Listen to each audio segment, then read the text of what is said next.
Hi there, it's Neo. Welcome to the NeuTRAFIX tutorial series. In this video, I'll show you how to log in and review your profile so you're ready to start trading on NeuTRAFIX. Let's get started.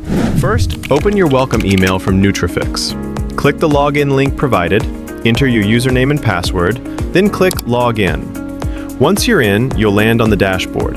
Let's start with your buyer profile. At the top menu, select Buyer. Then, on the left side, click Profile Summary under the Dashboard menu. Take a moment to review your profile details and make sure everything is correct. If you need to update anything, click the gear icon to edit your profile. After making changes, don't forget to click Update to save them. Now, switch to the seller view at the top. Repeat the same steps to open your profile summary and review your details.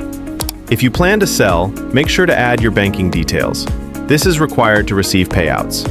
Please remember, your buyer and seller profiles are separate, so make sure both are complete. And that's how simple it is? Simplify your trading with NeuTRAFIX, and see you in the next series.